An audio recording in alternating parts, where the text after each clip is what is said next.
The Ten of Swords. The only way from rock bottom is up, and now I have all the swords. That is my little elevator pitch that I've come up with as to why the Ten of Swords is my favorite tarot card. And really, it's about surviving something you didn't think you'd be able to get up from. Because after the 10 comes a page. That's the student card. Sometimes it's also the spy card, but really it's the student of the mind. Those difficult lessons, maybe even intellectualizing before being able to get into the emotional suit of the cups around a specific event. But in this last reading, this example from Game of Thrones, this is the Game of Thrones tarot, but this came up about Jon Snow being betrayed by the Night's Watch. And I had thought it was arrows, but it was swords. And there's a neat little trick when you have a tarot card maybe stuck on your mind, or you already know which tarot card encapsulates the situation that you're dealing with. You can look for that card in the deck, and the card right in front of it and the card right after it are the context as to what might be going on with that situation. And when I turned over the deck, these were the first three cards. It was Justice in reverse, Ten of Swords upright, and the Fool in reverse. And so it feels like there's some sort of betrayal bubbling just beneath the surface. Like maybe it's going to become clear. And it still seems to be holding on to this theme of impeding your forward movement for some reason. This is the drum card, like walking to the beat of your own drum. In this book, it doesn't have upright and reversal meanings for the mystical shaman oracle? But it talks about not resisting the flow. So it feels like we're still on that theme of somebody, for whatever reason, is like taking it upon themselves to interfere with your life.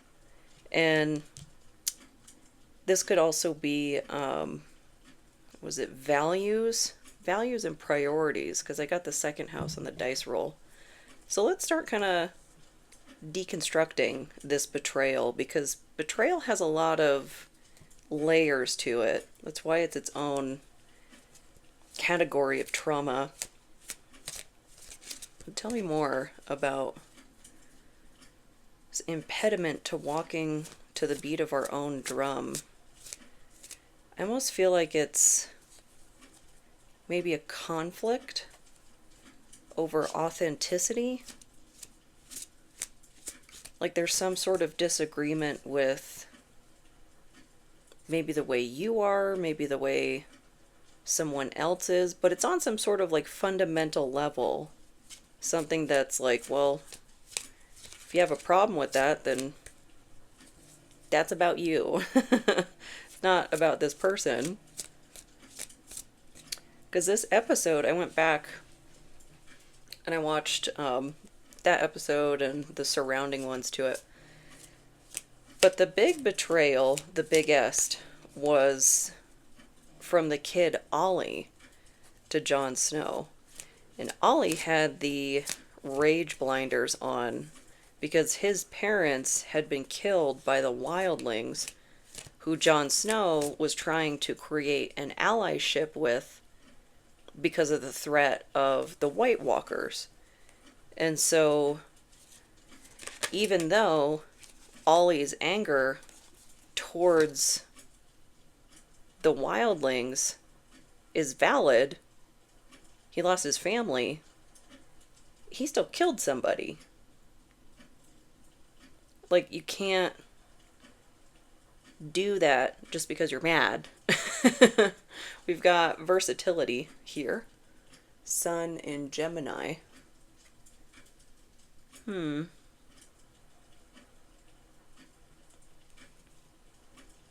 I don't quite get that. I'm really drawn to this six-pointed star, and it's a yellow star. I don't like that connotation. Hmm. The World War II reference, like somebody taking issue with you because of your faith, because of your ethnicity, something like that.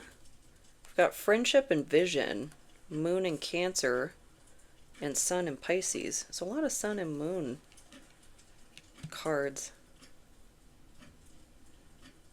And there's that same like tension of opposites theme that's been carrying through as well. Because I thought it was going to kind of wrap up with the eclipse cycle, but it still seems to be carrying on. And let me see, I want to actually see when the next one is, because I wonder, do we have another one this month? Oh, it's going to remain a mystery because my iPad's dead. Need to charge that.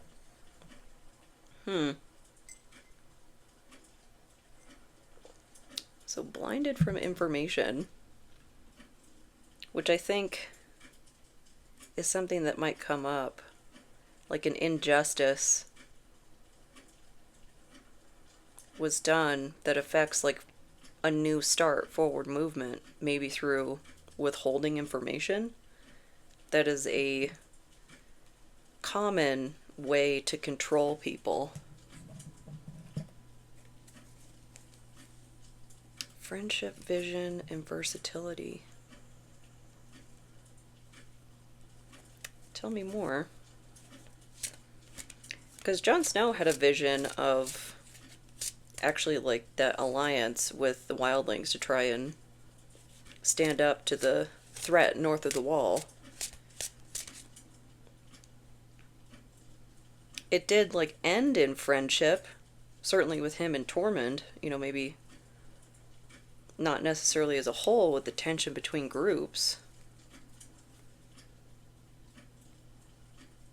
But that versatility of putting differences aside for a common goal, which the people that knifed Jon Snow either couldn't see it or didn't agree with him. Because Ollie's betrayal was very rage-fueled, whereas the older guy that has the like gritty voice, he was the oldest one.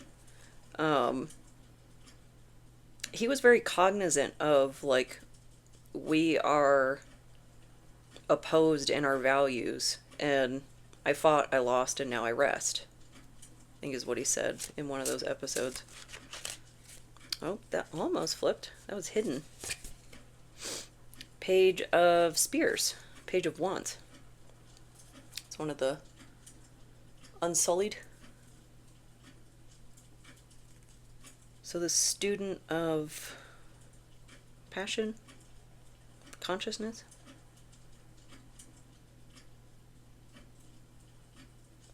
Not being able to see past one's will, like see the logic of a situation. So maybe you're dealing with something like that, where you can see this like macro picture where other people can see only the smaller parts. Because, oh my god, can I do math in my head? Not really, but I think 4 times 3 is 12. And then this card is 12.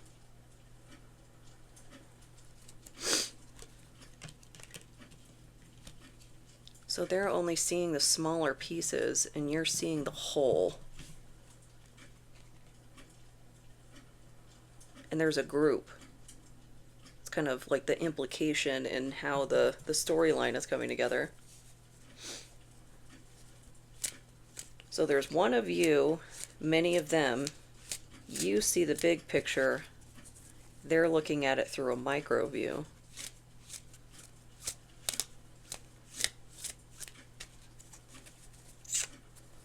Tell me more.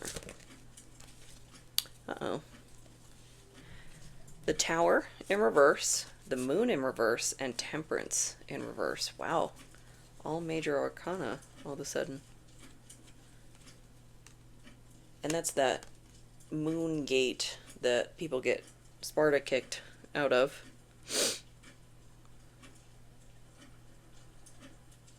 Looks like he's in the Citadel, Samwell Tarly. And then that was the tower that Bran was pushed out of. Like the first episode.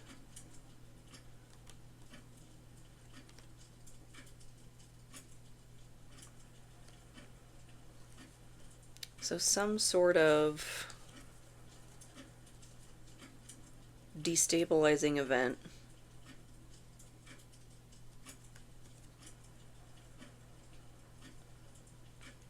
Secrets aren't yet revealed about it. And patience is being tested. Because,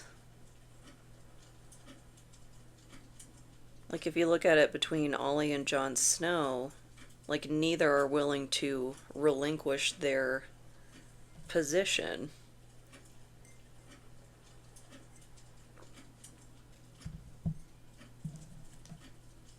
And the Night Watch, they weren't willing to let things play out to the point to even see if their Lord Commander was correct or not. And the way they betrayed him was really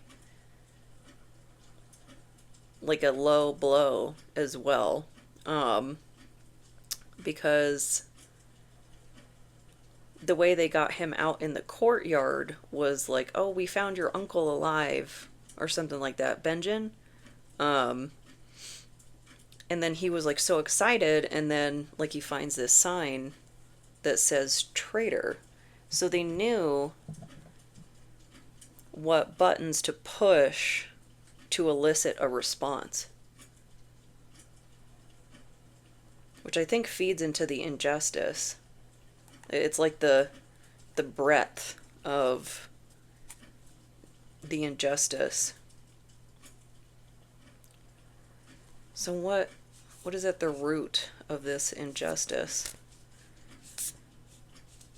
Because yeah, there were definitely controversial opinions about Jon Snow creating this allyship and whatnot, but when you're dealing with the big world-ending baddie, you know, what are you supposed to do? Just, like, cater to their feelings? No. That's how everybody ends up White Walkers. If there's a major threat or an injustice or something that needs to be stood up to, that's the right thing to do, regardless of the opinions of even the valid anger on another side. But people will justify a lot because it made me feel bad. So we need to take a pause and think about our actions, like sleep on it.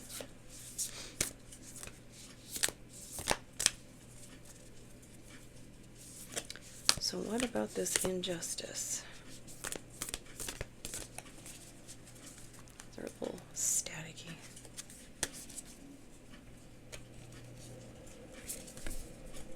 The hummingbird in reverse. Restricting movement? Yeah, kind of talked about that with the drum.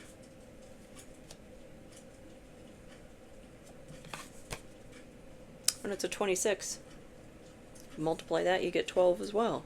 So it's a micro view. So is it a micro view that led to this injustice? Just not looking at a big enough picture, at the full scope of things?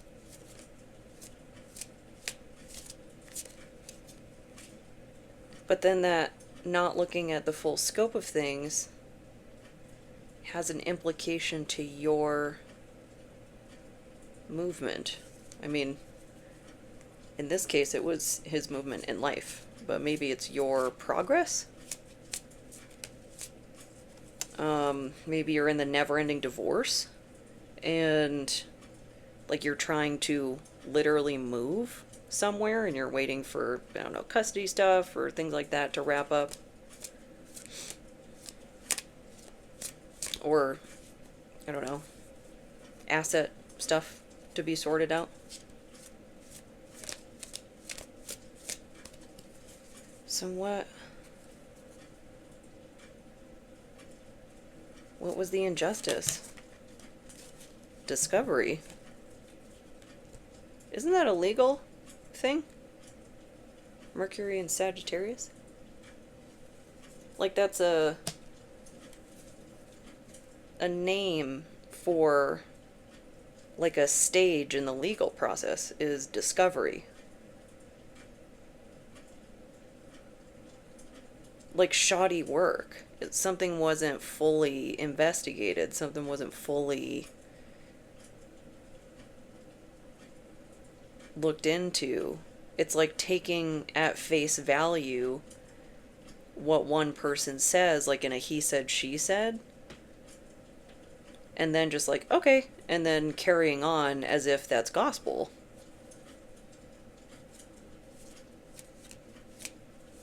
Which, I mean, how many times does that happen? Restlessness. Another Mercury card. Mercury in Aries in reverse. So something about communication. The mind. Messages.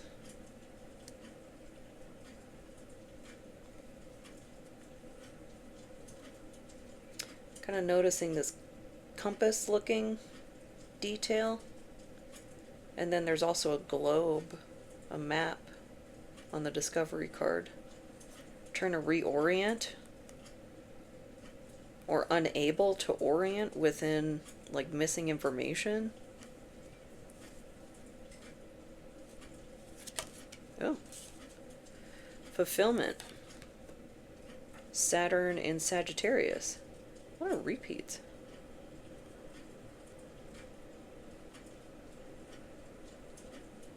I think that was reversed.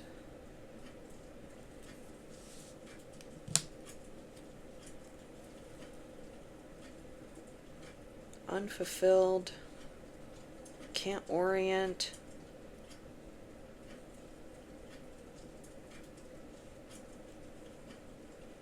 Is that like what was being sold? The narrative that was being sold?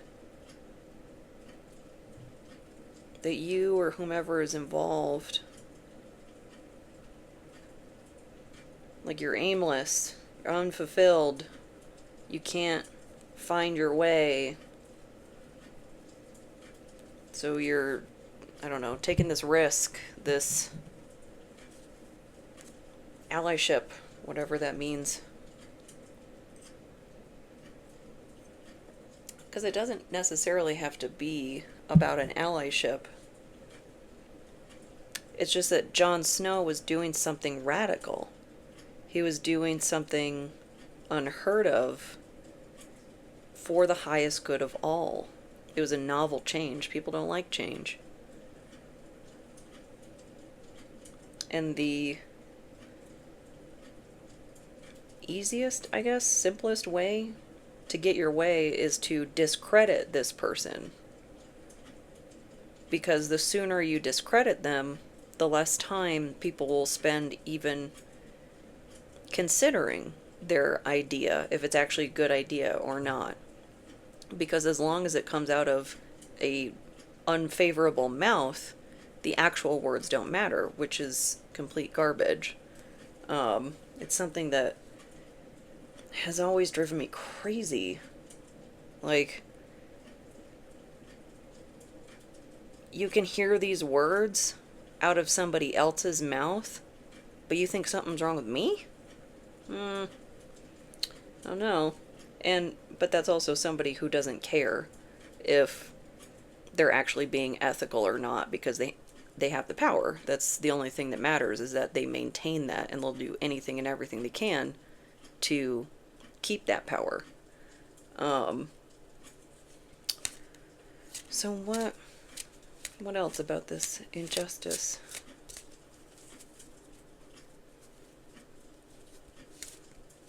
But that older guy with the gritty voice, I think he might have been the former, like, Lord Commander or something for the Night's Watch.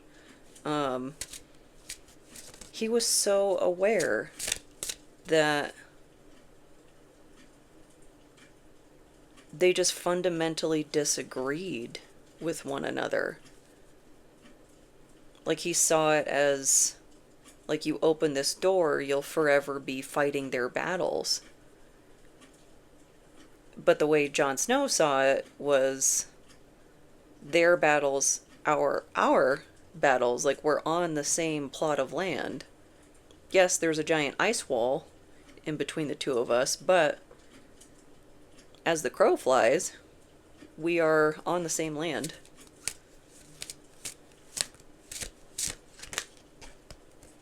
Knight of Cups in reverse. I don't know if this card ever comes out upright in this deck.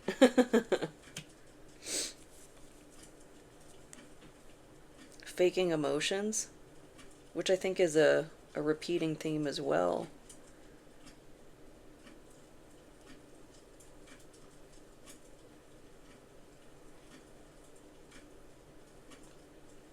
Not being able to regulate emotions.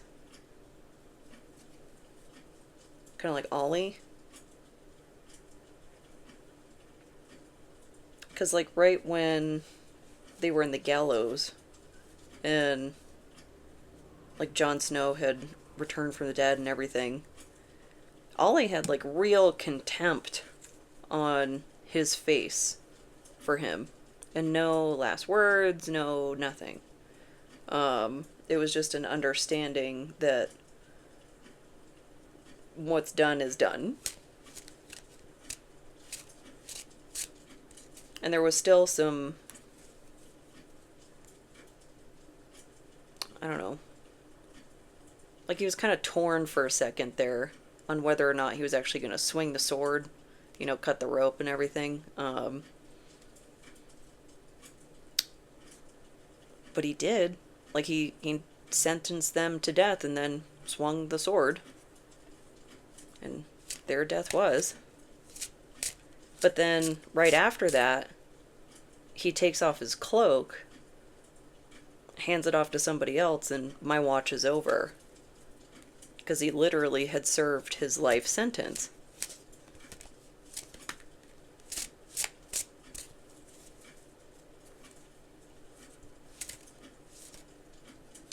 Is that part of the issue with you moving forward? Page of Cups. A message. But part of the issue with you moving forward is, like, once you do, there's a lot of finality to it. Not only for the people that betrayed you, but for you. Like, this is a full parting of ways.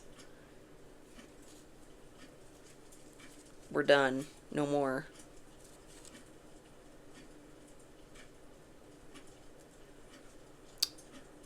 The message. The messenger. And it's always a surprising message because a fish in a cup, that's pretty surprising. I mean, they would have been pretty surprised when Jon Snow was back from the dead. Like, they did admit that they betrayed him in that town hall. But then it was kind of, like, inconsequential. It was like, well, he's already dead. Like, who cares? But then he came back. And then he was the one to see to it that justice was served. Why did it take him, the victim, for the right thing to actually occur?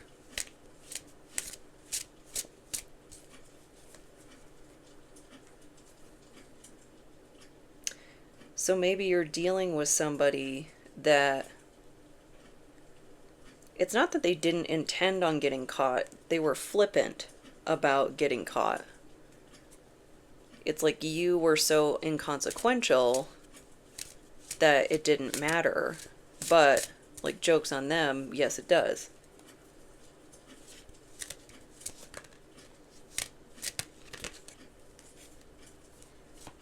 Five of Cups and Nine of Cups, yeah. So that's that grief, sorrow, and then the wish not being fulfilled.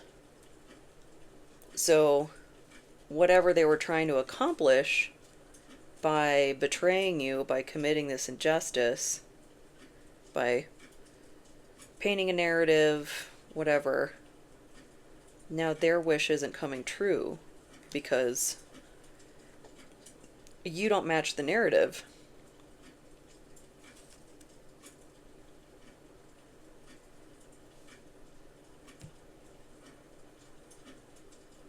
And I wonder, because Samuel Tarley is who's in the Nine of Cups and the Temperance card. So whomever that represents, they were losing patience.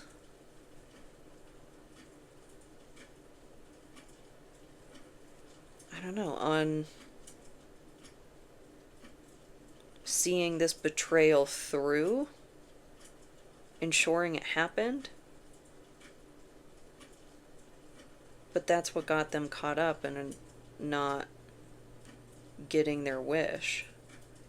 Because I thought this Fool in Reverse card would be for you. But now as this is playing out, I think it's for them. This is their false start. Their non-starter. What is this non-start about?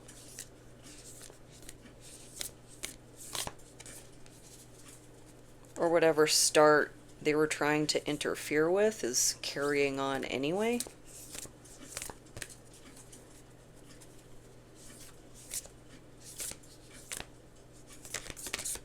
Why so staticky?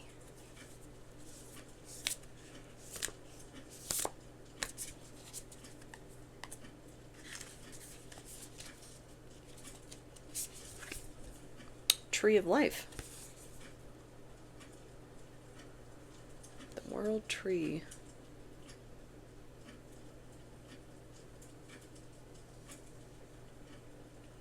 And there's butterflies down here at the bottom. And it kind of looks like the leaves are made out of butterflies. I don't know if the camera's going to pick that up. So this is what they're trying to stop, or what's being stopped for them? I mean, butterflies are transformation, but there's a lot. There's a lot of them. Many transformations? Because it's kind of like, I don't know. I guess I think of it like branched time.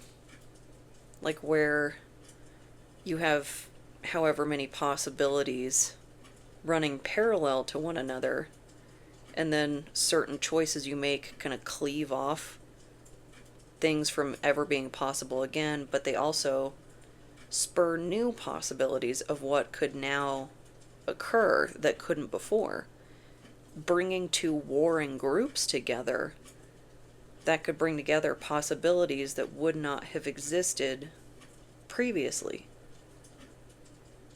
Tree of Life.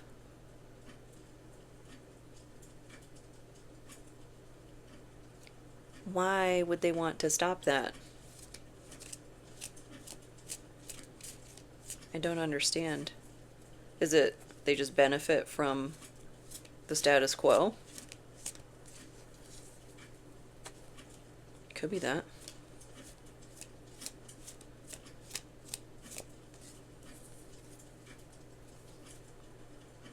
What was the motivation for interfering with this?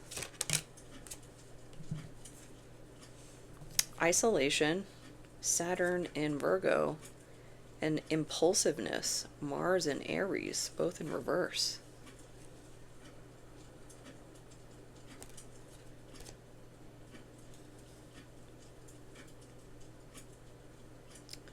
There's that six-pointed star again.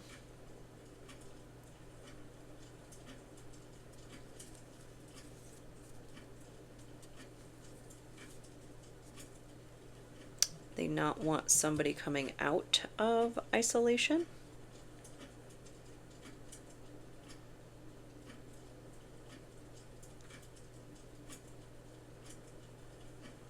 Or not having also the narrative corrected that you are not impulsive. Whatever they constructed over here. It's like information has been withheld to create a narrative. Like the method to your madness would make sense if the full information was being disclosed.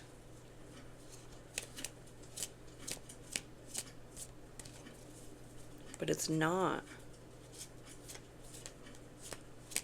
Do we think this is not going to be seen? This is not going to be found out? Maybe. Quarrel. Mars and Cancer in reverse. So maybe that's what the goal was to prevent a quarrel. Try and construct this narrative, like get ahead of things so that there would never be any kind of confrontation. I feel like there was, though.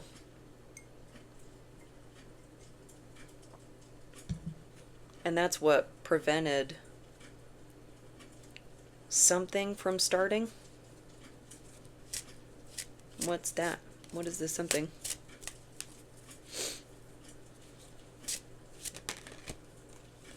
Queen of Cups in reverse.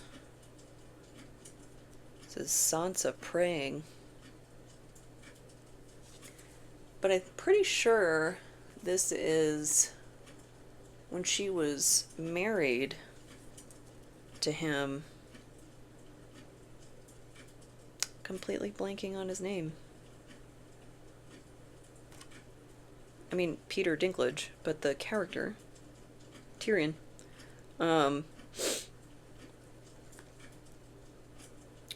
But she was spending a lot of time in prayer at the exclusion of like eating and taking care of herself. Because she was isolated, she was trapped. She was married against her will.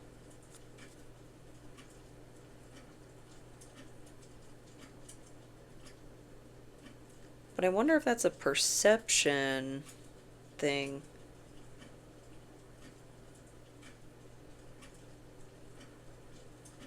Like the truth of it is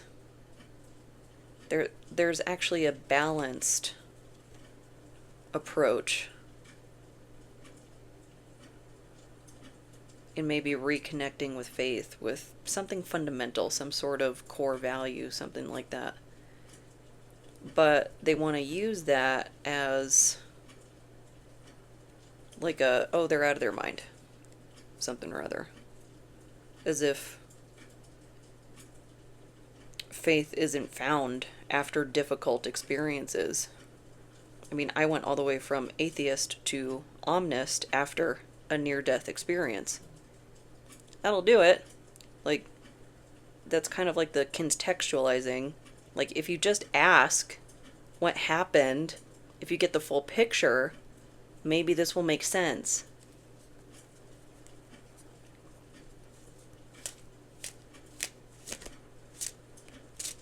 And I mean, yes, I believe that some people in this situation have been manipulated. Being manipulated is one thing. Taking action is another. You know, stabbing someone in the heart. Because they didn't even stab him in the back. They stabbed him in the front.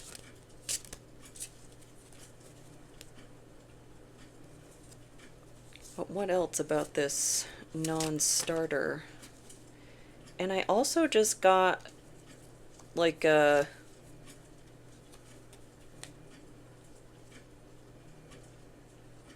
words forming. Hang on. Because we're talking about arranged marriage.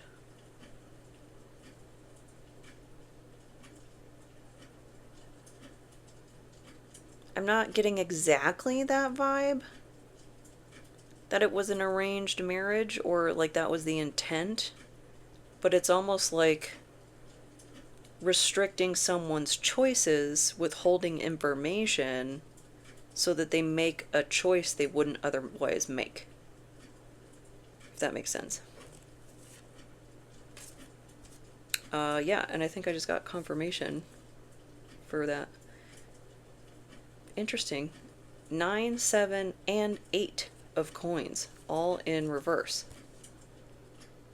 So lack of independence, lack of seeing work pay off, and lack of becoming the artisan, becoming the master. I mean, that'll restrict your choices, for sure. But I feel like they had a hand in this.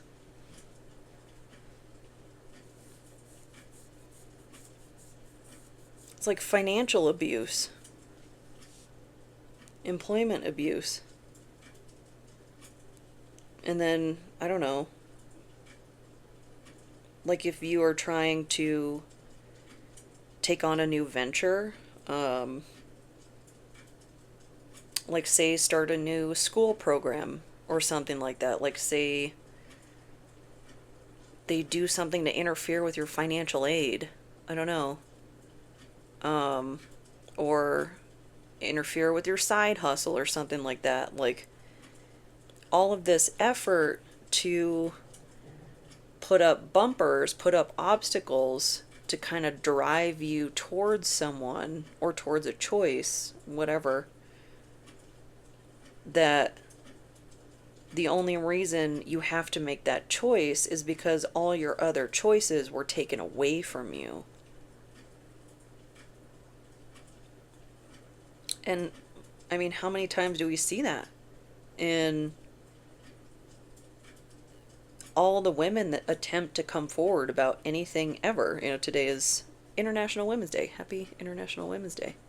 A lot of unfortunate things being shared that are the absolute truth of what it's like to be a woman in this world. And there's so many stories, horror stories, of women being oppressed by labor situations. And that could mean more than business. It could be domestic labor, things like that.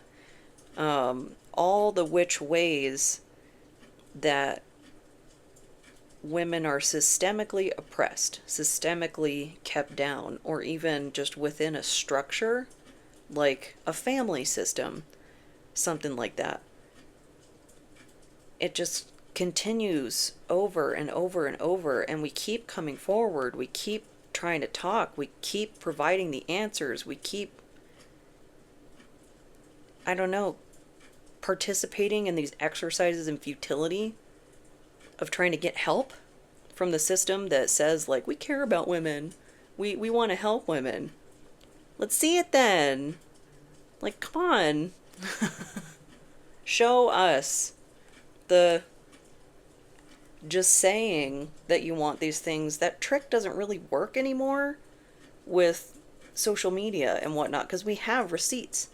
We have receipts from however long ago in positions that should have been term limited, that, like, you said this 8 years ago, that you wanted to help people, that you wanted to help women.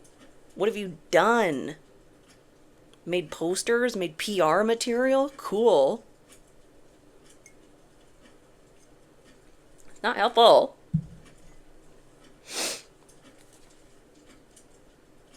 So how do we break free of this hold?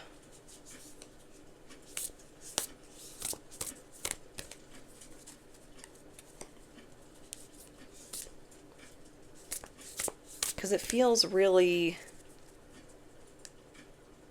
like a drag. Like a literal drag. Like being harnessed.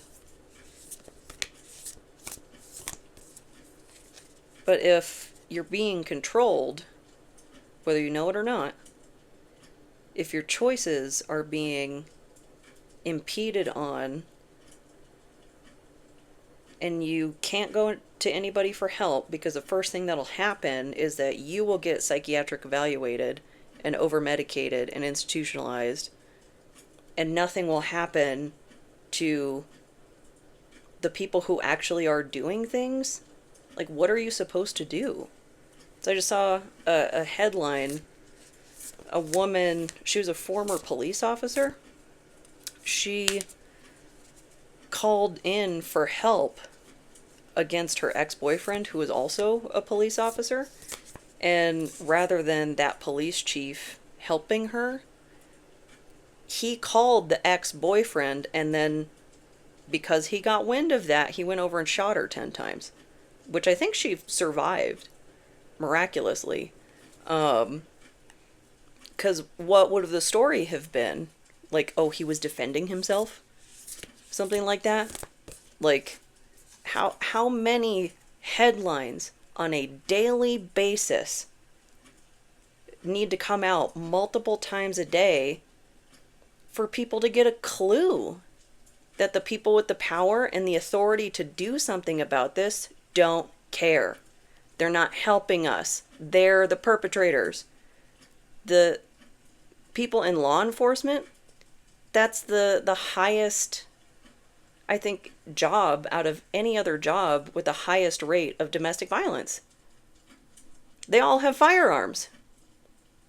Like, how are we ever going to make progress on this issue if the people doing the enforcing are the people doing the harm? Something has to give. And if history shows, it's not going to be women. We're not going to be the ones that give in. There's got to be a break in the cycle, though. Or a way to create a break in the cycle. The lower world, the underworld. Ooh. The dark feminine. It's very much the darker aspect of the love and light.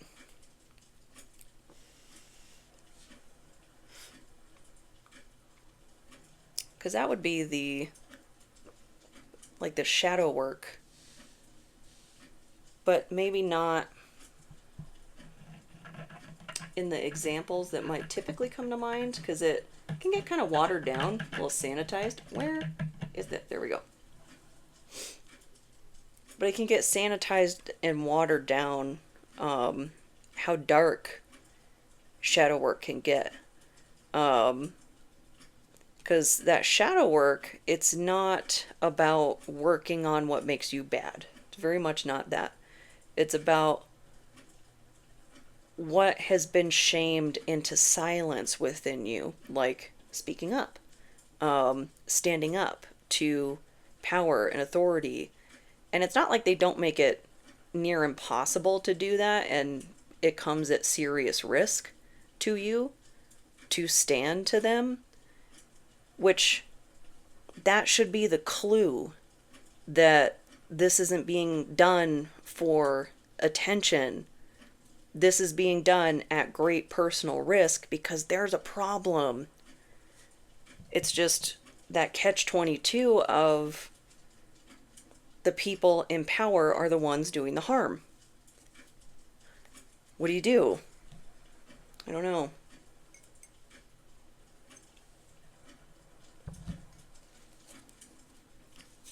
Like the statistics that come out, if you put them all together in one big macro view, like what Jon Snow could see, you see how much of an existential threat this is.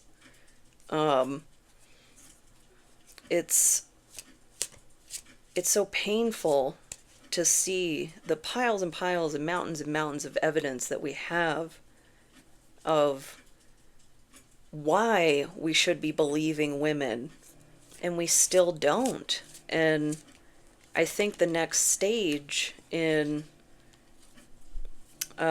this journey, in this idealistic journey, Sun in Aquarius, that we're going to have to come to terms with the fact that many people that we bring these problems to don't care. They don't care, and they benefit from it not being resolved. Because if things get resolved, if these behaviors start coming into question, start becoming clear, they start coming into question because they're doing the same thing. It's like you can see the difference in how men talk and react to various topics, amongst themselves, amongst the group. You know, if you've ever been in any sort of like male dominated situation, things like that. It's interesting to see like the subtle enabling behavior, and a lot of it, I think there are many people who are unwilling to look at their own behavior and how they've contributed to assault, even if it wasn't intentional. But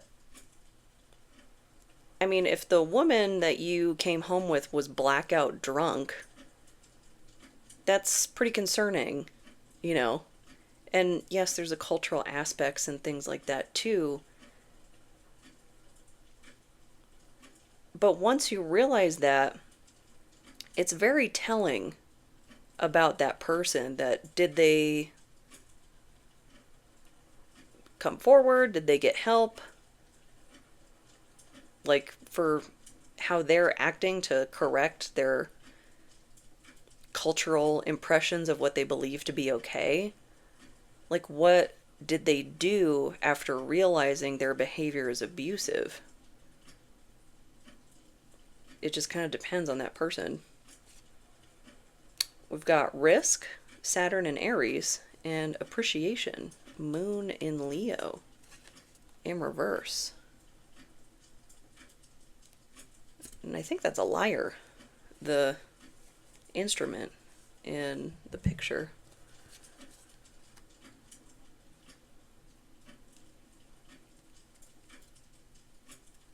The risk of coming forward, the risk of being the first guy on the football team to admit that, like, yes, our behavior is predatory.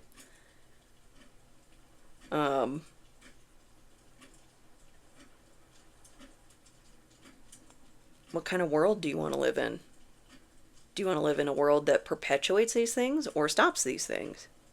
We're going to have to get a little uncomfortable in order for change to occur. Because, you know, I don't speak for every woman, but I'm pretty comfortable saying we're sick of being made uncomfortable by other people's inability to take accountability for their mistakes.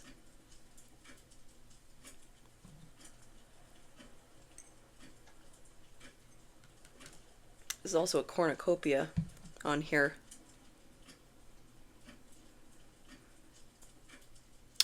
Being the truth teller is often not a appreciated role. That shadow work. Being willing to carry the role of the villain, even though you know you're right. Even knowing you've made mistakes yourself. Speaking up for the right thing.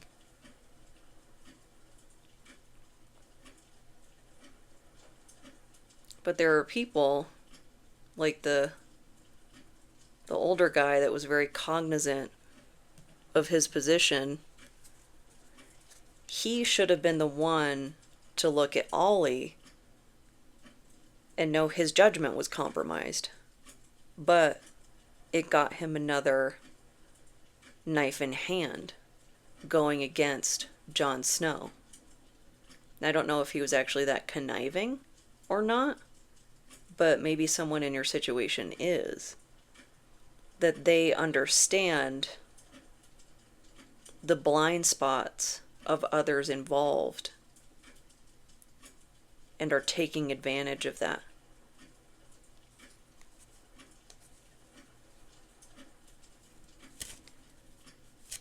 But this lower world, you going into the underworld, as it were, hopefully not literally, like what Jon Snow and myself have been through, because that's a lot. It shredded my psyche to pieces. Like, there were already other things going on as well, you know, that led up to that near-death experience, but it took me years to piece myself back together. Um, but that underworld energy is protective energy. And as brutal as my own situation was, I would not be where I was today without going through that to really, like, get everybody away from me so I could heal. There, I think, are absolutely much better, more effective methodologies, like me being listened to when I tried to talk to people about some things. But I'm glad I'm in one piece now. We've got the devil and the star. And this is also a storyline right around this episode too, is literally this scene where she lights the candle in the window. And then him being on his little rampage. Because I think at this point, it's a bit before the Battle of the Bastards.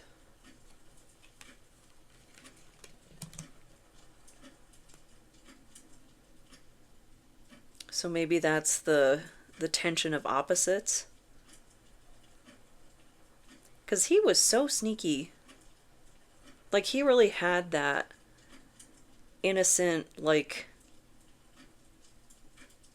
kind of young boy attitude in front of people. Almost like dumb. Like he was playing dumb.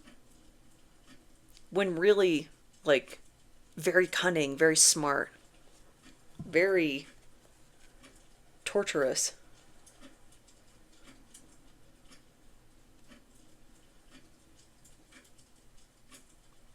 And Sansa got caught up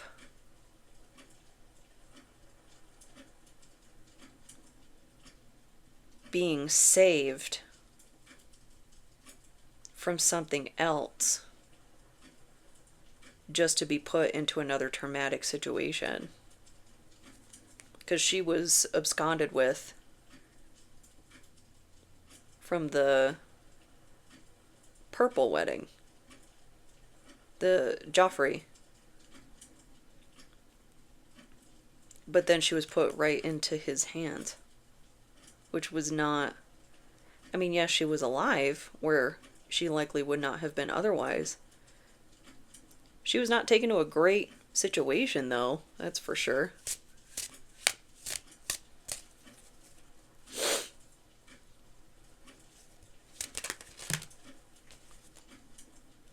Yeah, it was a nightmare. 9 of Swords.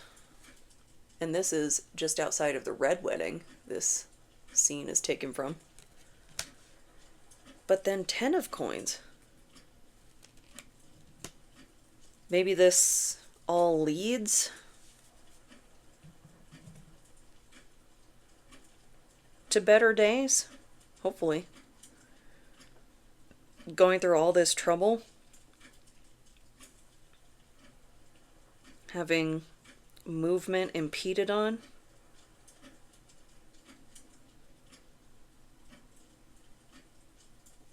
I feel like I'm trying to make sense of something else.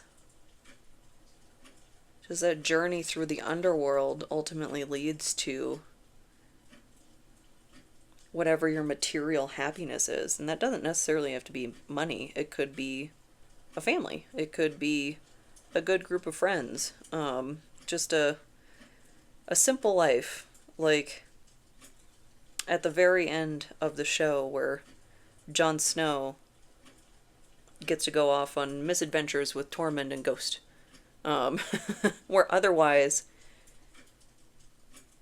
like, another path his life could have taken would have him, like, being a Targaryen ruler or something like that. Like, however that would have panned out for him if he even would have survived it. So some hope, some light at the end of the tunnel that there are better days to come after serious difficulties. Seems like a lot going on. And, I mean, if you're worried, of course, literally about getting ganged up on, I would honestly probably start with a domestic violence organization. They're going to understand the intricacies of why sometimes going straight to law enforcement can make things worse. But you still want to find some sort of avenue for help, you know? Because just because the powers that be are failing us doesn't mean that everyone will. So we've got archery, always a good activity. Nice to get your mind off of things, maybe. And Killing in the Name by Rage Against the Machine.